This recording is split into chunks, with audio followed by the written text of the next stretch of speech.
أحسن الله إليكم فضيلة الشيخ وأجزل لكم المثوبة والأجر. يقول السائل فضيلة الشيخ: من المعروف أن الحسنة تتبع أختها، والحج دليل قبوله الاستمرار في الطاعة بعدها، هل نحكم ببطلان حج من لم يؤثر الحج فيه؟ أثابكم الله. بسم الله، الحمد لله، والصلاة والسلام على خير خلق الله وعلى آله وصحبه ومن والاه. أما بعد، فإن من دلائل القبول كما ذكر أهل العلم رحمهم الله أن يعود الحاج بعد حجه ويكون حاله أفضل من حاله قبل الحج، لأن الله تعالى يقول: أما من أعطى واتقى وصدق بالحسنى فسنيسره لليسرى. فالحسنة تدعو إلى أختها، وليس معنى هذا أن من رجع وساءت أحواله أن حجه فاسد.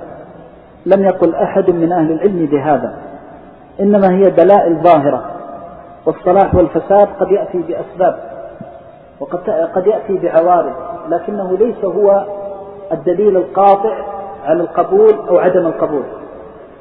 فقد يرجع الإنسان من حجه ويبتلى بمظلمة يدعو عليه المظلوم فتستجاب دعوة المظلوم فيسوء حاله، وهذا أمر لا علاقة له بالحج.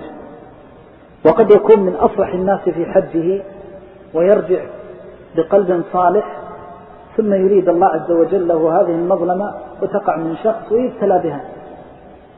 فهذا لا يدل، يعني ليس بمقياس معين. إن صلح حال الإنسان فالحمد لله، وإن لم يصلح فقد فتح الله أبواب رحمته وقال: قل يا عبادي الذين أسرفوا على أنفسهم لا تقنطوا من رحمة الله. فلا يستطيع أحد أن يجزم بأن فلان قبل حجه أو لم يقبل. هذه دلائل ظنية ليست قطعية. إذا رجع الإنسان فوجد حاله على خير واستقامة حمد الله وأحب الله وسأل الله الثبات وسأل الله المزيد. وإن ساءت أحواله فليرجع إلى نفسه وليتب إلى ربه: ما أصابك من حسنة فمن الله، وما أصابك من سيئة فمن نفسك. ولذلك كان صلى الله عليه وسلم يستفتح عليه الصلاة والسلام خطبة الحاجة بقوله: ونعوذ بالله من شرور أنفسنا.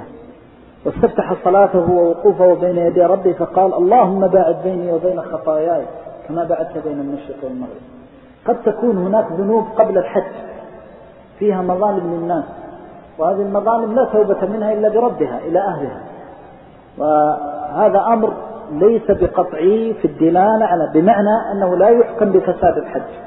أجمع العلماء على أن من أدى الحج تاما بأركانه وواجباته وشرائطه أنه لا يلزم بإعادة الحج إلا إذا نذر حجا ووجب عليه بالنذر، هذا شيء آخر.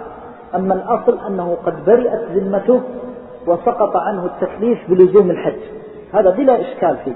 قال صلى الله عليه وسلم: من صلى صلاتنا هذه ووقف موقفنا هذا وكان قد أتى عرفات أي ساعة من ليل أو نهار فقد تم حجه وقضى تفته.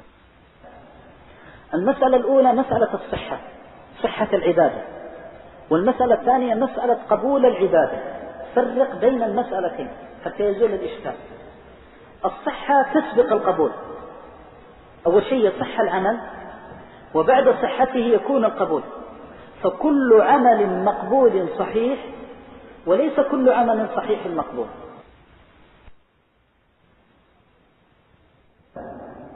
المسألة الأولى مسألة الصحة، صحة العبادة، والمسألة الثانية مسألة قبول العبادة.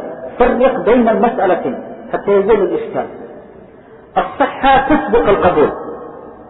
أي شيء يصح العمل وبعد صحته يكون القبول. فكل عمل مقبول صحيح، وليس كل عمل صحيح مقبول. هذا أصل عند أهل العلم رحمهم الله. الصحة جعلت الشريعة لها أسس، إذا وجدت وتمت حكم بها، لها علامات وأمارات، وهذا ما يسمي العلماء بشرائط الصحة. الشرط أصله العلامة، وإذا قال شرائط الصحة علامات الصحة، فإذا توفرت الأركان والواجبات والشرائط فلا إشكال في صحة العبادة واعتبارها. فمن أدى حجه تاما كاملا بواجباته وأركانه وشرائط صحته فقد أدى ما عليه فبرئت ذمته. قال تعالى ثم ليقضوا تفتهم وليوفوا نذورهم وليطوفوا بالبيت العتيق. ومن المعلوم أن الذين قضوا تفتهم ووفوا نذورهم وطافوا بالبيت العتيق فيهم المقبول وفيهم غير المقبول. إذن عدم القبول لا يستلزم عدم الصحة.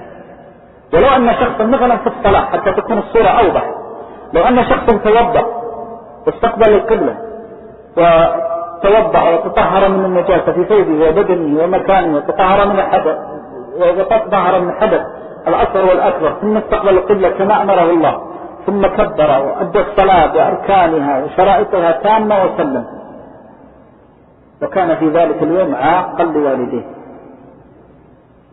فحرمه الله القبول بعقوقه لوالديه، أغلب أمه أو أغلب أباه فحرم القبول في ذلك اليوم. صحت صلاته ولا يلزم الإعادة بالإجماع، ولكن العبرة بالقبول. القبول هو ثمرة الأمل، وعلى هذا فهناك فرق بين القبول وبين الصحة.